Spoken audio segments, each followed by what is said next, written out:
Bore da iawn i chi gyd, a chroeso cynnes iawn i chi'r gwasanaeth. Diolch yn fawr iawn i chi gyd am ymuno ni eto'r wythnos hon. Croeso cynnes iawn i chi.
Daw'r darlleniad o lyfr Ioan 15, adnodau 11 i 17. Dwi wedi dweud y pethau yma mwyn i chi rannu fy llawenydd i. Byddwch chi'n wirioneddol hapus. Dyma dwi'n ei orchymyn. Carwch eich gilydd fel dwi wedi'ch caru chi. Y cariad mwyaf all unrhyw un ei ddangos ydy bod yn fodlon marw dros ei ffrindiau. Dych chi'n amlwg yn ffrindiau i mi os gwnewch chi beth dwi'n dweud. Dwi ddim yn eich galw chi'n weision bellach. Dydy meistr ddim yn trafod ei fwriadau gyda'r gweision. Na, ffrindiau i mi ydych chi, achos dwi wedi rhannu gyda chi bob peth mae'r tad wedi ddweud. Dim chi ddywysodd fi ddywysodd chi, i chi fynd allan a byw bywydau ffrwythlon. Hynny ydy, yn llawn o'r ffrwyth sy'n aros. Ac i chi gael beth bynnag ofynnwch chi i'r tad amdano, gyda fy awdurdod i. Dyma dwi'n ei orchymyn. Carwch eich gilydd. Oh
Yr wyf wedi'ch galw chi'n gyfeillion. Dyna alwad fawr yr arglwydd Iesu. Galwad yw gyfeillgarwch, galwad i fod yn ffrindiau iddo fe. Ac ond yw ein alwad brydferth iawn iawn. Nid wyf mwyaf yn eich galw chi yn weision, oherwydd nid yw'r gwas yn gwybod beth mae ei feistir yn ei wneud. Yr wyf wedi'ch galw chi'n gyfeillion, meddai Iesu wrth ei ddisgyblion. Ac mi roedd Iesu wedi galw ei ddisgyblion mewn amryw o ffyrdd, wrth gwrs. Galw'r pysgotwyr i fod yn bysgotwyr dynion, galw Matthew wrth y dollfa, galw nifer o bobl eraill a'i hamrywiol galwedigaethau. Oedd pob un o'r galwadau hynny yn arwain i fyny at yr alwad fawr hon, sef yr alwad i fod yn ffrind, yn gyfaill, i fod yn gyfaill i'r arglwydd Iesu ac yn gyfeillion i'w gilydd. Roedd hon yn alwad syfrdanol, yn alwad newydd ac yn alwad chwyldroadol. Mae Iesu'n gwneud i'n gwbl glir yn y bennod hon o Efengyl Ioan, nad gweision i'r disgyblion bellach, ond cyfeillion. Ac wrth siarad â nhw, cyn iddo fe ddioddef ar y groes, mae Iesu'n gwneud yn siŵr bod y disgyblion yn sylweddoli taw cymdeithas o gyfeillion i nhw, ac mae trwy gyfeillgarwch cariadus maen nhw fod i fynd ati i gyflawni i cenhadaeth yn y byd. Nawr, o'n i ddim pa mor gyfarwydd ydy ni o'r ddelwedd hon o'r bywyd Cristnogol fel bod mewn cyfeillgarwch â Christ a chyfeillgarwch a'n gilydd. Mae'n bosib falle ein bod ni'n edrych ar y bywyd Cristnogol yn hermau gwahanol. Enghraifft, yn gyntaf, yn edrych arni fel bywyd o wasanaeth a gwasanaeth yn unig. Wel, fel cyfeillion i'r arglwydd Iesu, byddwn ni'n siŵr o fod at ei wasanaethau, siŵr o fod yr rhai a bydd yn ei wasanaethu fe, a'r rhai a bydd yn gwasanaethu yn ei enw fe hefyd. Ond mae rhaid i ni fod yn ffrind iddo fe'n gyntaf, yn does, cyn ein bod ni'n medru wasanaethu fe. Sneb ohono ni'n mynd i wasanaethu rhywun nad i ni'n ei garu, neu nad i ni'n ei nabod yn iawn, neu nad i ni'n ffrind iddo fe. Os newn ni wasanaeth yn brif elfen ein crefydd ni, mae'n bosib a gallwn ni gael ein siomi yn ein crefydd.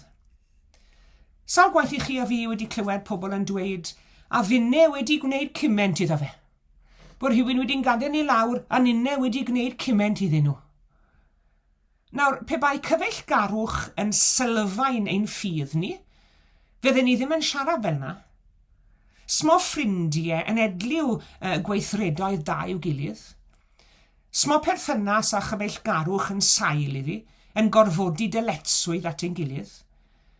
Mae gwasanaeth a chymwynysgarwch yn rhywbeth sydd yn dod yn naturiol o fod yn gyfaill yn dywe. Does dim dyletswydd tuag at gyfaill mewn perthynas gyfeillgar. Mae perthynas a chyfeillgarwch yn sail iddi yn magu cariad, a'r cariad hwnnw'n magu awydd i'w wneud i bobl eraill. Dyw e ddim yn ddyletswydd, mae e'n fraint. Os ych chi'n mynd i weld cyfaill yn yr ysbyty, smoch chi'n dod mas o'r ward ac yn dweud wrth eich hunan, o na ni, wedi gwneud yn eletswydd unwaith to nawr.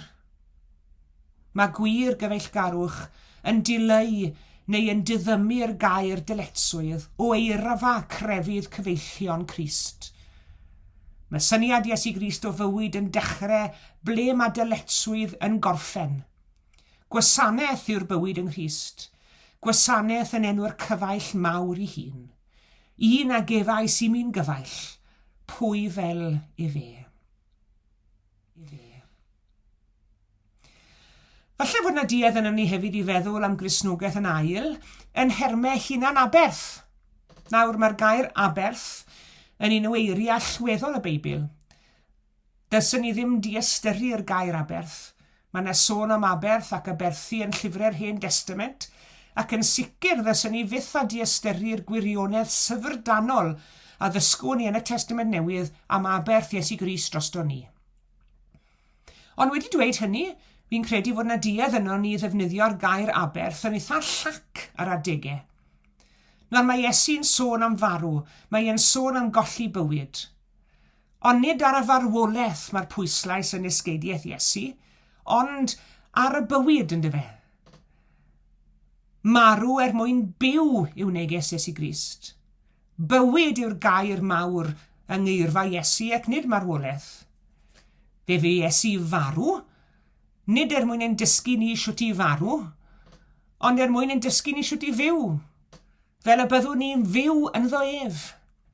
Wedi dod mwyn i ddynion gael bywyd o ddineges a'i gael yn ei holl gyflawnder. Nid y marw, ond y byw sy'n bwysig i Iesu. Yn yr iaith Gymraeg, dim ond un gair i ni ddefnyddio fel cyfeillgarwch, ond mae yna 2 air yn Saesneg sy'n cyfateb i'r un gair yn y Gymraeg, sef friendliness a friendship. Mae friendliness yn golygu timlo'n garedig yn achlysurol. Mae friendship yn golygu byw mewn cyfeillgarwch drwy'r amser. Nid timlo'n garedig yn achlysurol yma'r gwir Gristion, ond byw mewn cariad cyfeillgar drwy'r amser. Mae llawer y bobl yn gallu bod yn eitha cyfeillgar ar adegau, ond cariad yw reol cyfeillion Crist, ynddo fe? Nid bod yn gyfeillgar pan mae'r hwyl yn dda, ond byw mewn cariad cyfeillgar drwy'r amser. Mae Ann yn Griffiths sy'n canu ymhennill olaf i hemyn mawr o eiddo, wylen sefyll rhwng y myrtwydd, mae'n canu fel hyn, be sydd i mi mwy awnelwyf ac ei lunod gwael y llawr. Tystio'r wyf, nad yw i cwmni, nad yw i cyfeillgarwch, yw gymharu ar Iesu mawr, o am aros yn ei gariad ddyddiau foes. Mae'r apostol Paul yn gwneud y gwirionedd hwn yn berffaith glir yn ei lythyr neu yn ei emyn o gariad. Ac yr wyf am ddangos i chi ffordd ragorach, medda fe, ffordd cariad. Ac os rho fy holl feddiannau i borthi eraill, dyna'r gwasanaeth. Ac os rho fy nghorff yn aberth, dyna'r hun yn aberth. A heb fod gennyf gariad, ni wna hyn ddim lles i mi.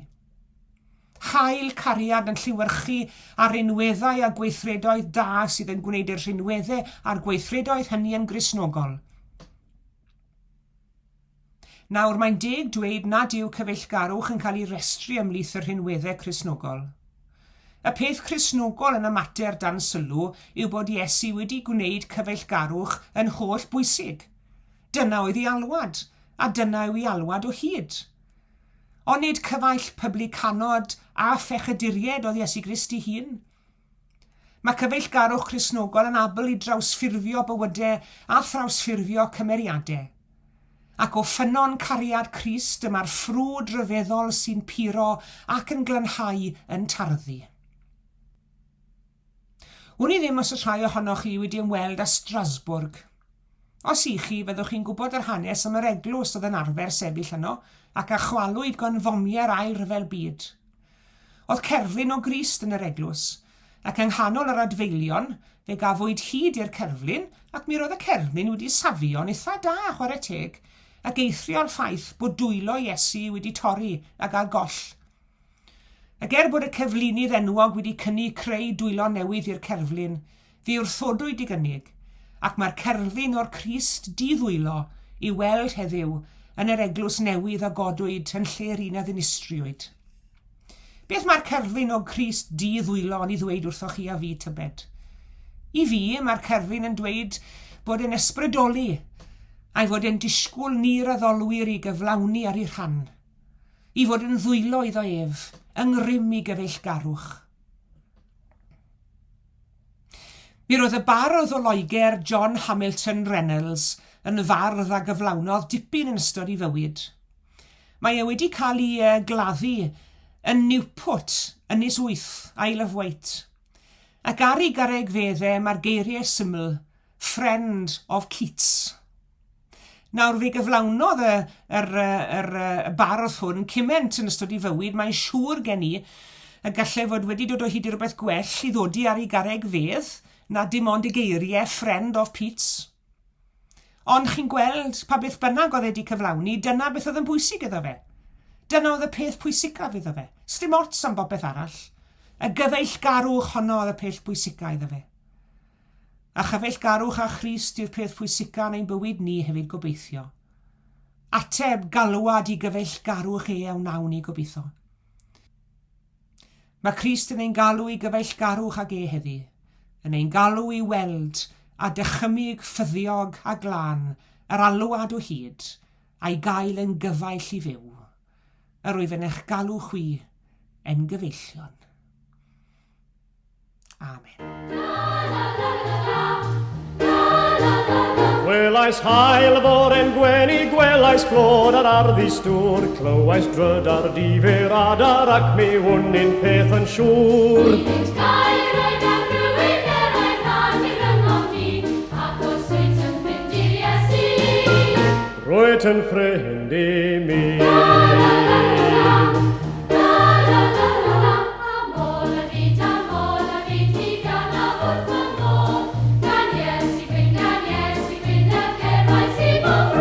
Gwelais blander dydd yn gwawrio, clywais bri mor oedd maith. Gwelais wanwyn ar ei orau ac mi wn mai dyma'r ffaith. Iddynt gael roed ar rhywun er ein rhan i'r ymwni, ac os wyt yn ffrindiau Iesu. Roed yn ffrind i mi.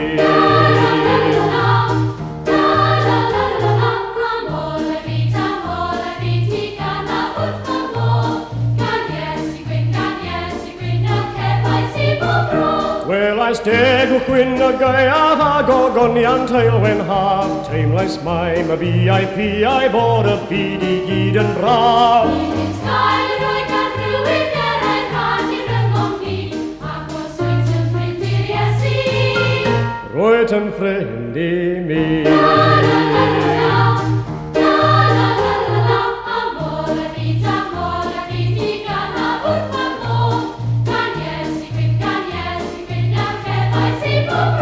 Gwn beth ad yw cariad cyfaill dyna wnaeth yr Iesu ei hun. Fe ddaeth gobaith, fe ddaeth cysur trwy fy ngwrhed ym Aberdeen. Iddynt gael roed ar rhywun er ein rhan i'r ymwni, ac os wyt yn ffrindiau Iesu. Roed yn ffrind i mi.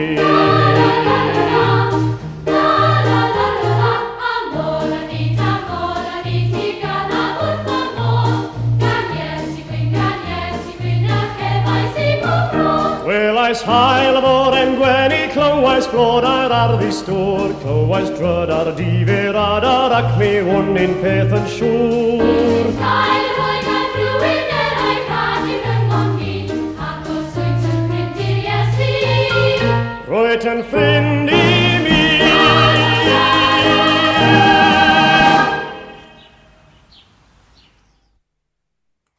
Gweddiwn. O ddiw ein tad a thad ein harglwydd a'n gwaredwr Iesu Grist. Diolchwn i ti am ddatguddio dy hun i ni, trwy anfon dy unig anedig fab i fyw ac i farw ein mwyn. A thrwy hynny'n dysgu am dy gariad anfeidrol tuag atom. Disg ni o arglwydd i garu'n gilydd fel y cerais ti ni. Llanw'n caloneg ysbryd cariad, a helpa ni ymddwyn tuag at bawb fel ein brodyr yn chwiorydd yng Nghrist. Gweddiwn am dy fendith ar ein ffrindiau.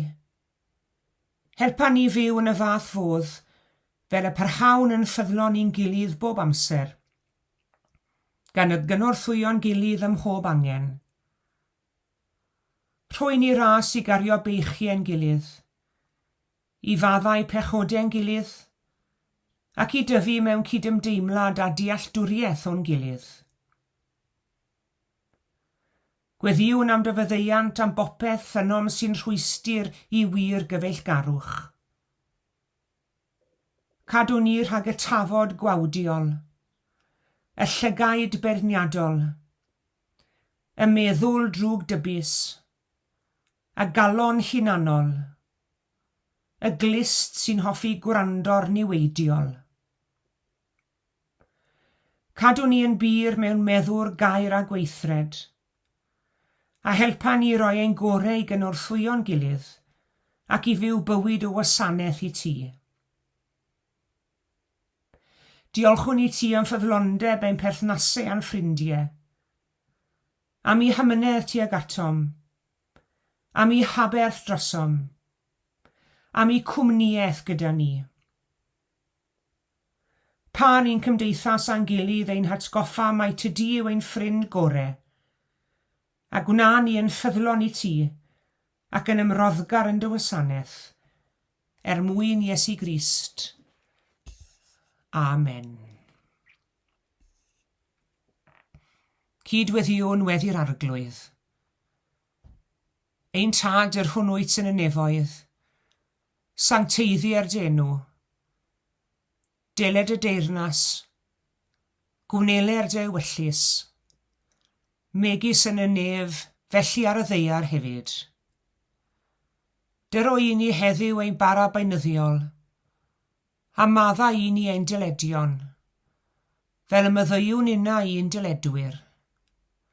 Ac nac arwain ni brofedigaeth, eithir gwared ni rhag drwg. Canis eiddo ti yw'r deyrnas, a'r nerth, a'r gogoniant, yn oes oesoedd. Amen.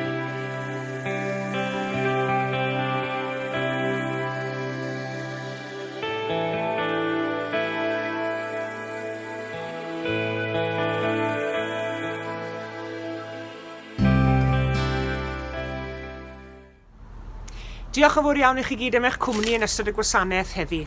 Diolch yn fawr iawn i Edward am ddarllen. Byddwn ni yma eto'r Sul nesaf, mae yna groeso i chi ymuno ni. Yn y cyfamser, cadwch yn ddiogel ac yn iach. A gras ein harglwydd Iesu Grist, a chariad Duw, a chymdeithas yr ysbryd glân, a fyddo gyda ni oll. Amen.